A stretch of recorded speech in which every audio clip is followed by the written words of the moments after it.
Salut, moi c'est Charlotte. Et moi, Roxane. Aujourd'hui, on vous emmène avec nous dans les coulisses de la cantine. Alors préparez vos papiers, le voyage va commencer. Pour préparer de bons repas, il faut de bons ingrédients. Il faut savoir que la cuisine centrale collabore avec des fournisseurs. Ce sont eux qui sollicitent les producteurs pour leur fournir tout ce dont les cuisiniers ont besoin pour préparer les repas. Une demande particulière est formulée, car ici, il y a une volonté de privilégier le travail avec des producteurs biolocaux. Si dans l'absolu ce n'est pas possible d'avoir du local, les fournisseurs s'engagent à faire venir des produits français. De plus, depuis le 30 octobre 2018, la loi Egalim a été mise en place dans les restaurations collectives. Cette loi impose aux cuisiniers d'avoir au minimum 20% de produits bio sur la globalité de leur livraison. Les livraisons s'effectuent le lundi et le jeudi dès 6h30, et même parfois un peu avant. Eh ben, ça fait super tôt! Eh oui, car une fois la livraison reçue, tout est trié afin de pouvoir commencer la cuisine dès 7h. Et on fait quoi des aliments qu'on ne doit pas cuisiner aujourd'hui? On les laisse par terre? Mais non, une fois le tri effectué, on va tout simplement laisser à portée de main nos ingrédients du jour, puis mettre le reste dans les frigos. Et puis là, tu as l'embarras du choix niveau frigo. Waouh, j'ai jamais vu autant de frigos. Bon allez, au fourneau. La plupart du temps, on commence toujours par les légumes, car il faut les laver, les éplucher, les couper, les émincer. Quoi?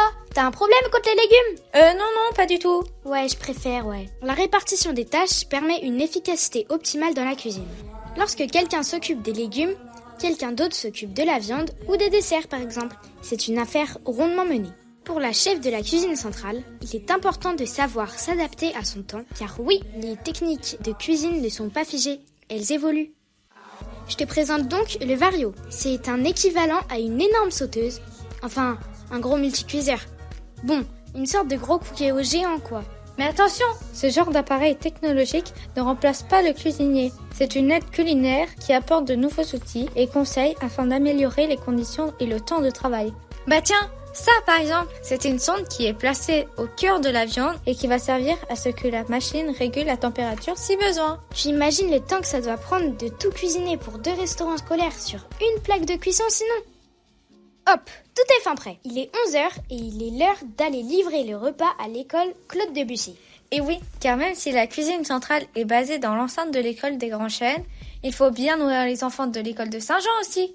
Une fois le camion déchargé, la température des plats et des aliments est constamment vérifiée pour être sûr que rien n'a été endommagé durant le transport. Une fois la vérification terminée, un petit brief à l'équipe chargée du service s'impose pour annoncer le repas du jour.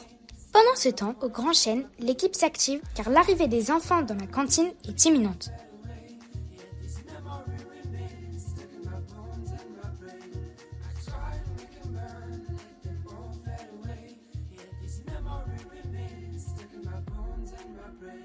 Ça y est, les plats sont prêts, la cantine est installée et il est grand temps d'accueillir les élèves. Pour les maternelles, l'organisation est la même, mais il y a une différence pour les primaires.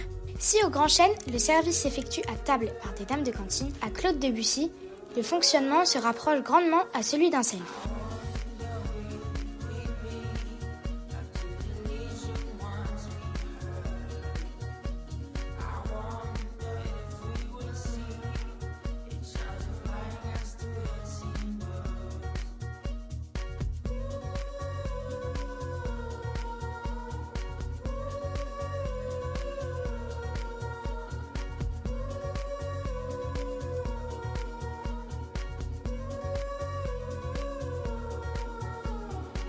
Non mais tu as vu la variété de repas?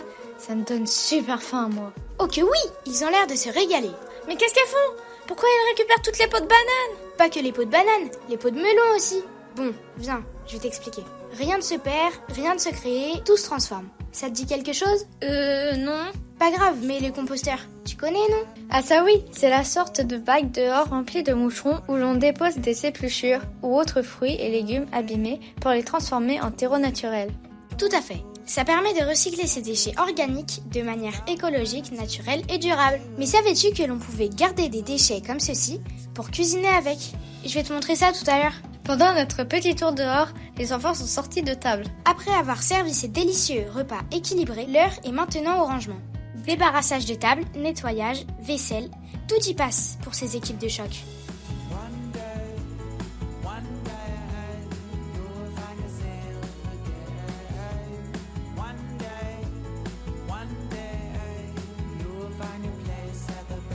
Il est l'heure aussi de ramener le matériel mis à disposition à Saint-Jean, afin de tout remettre en place pour le lendemain matin.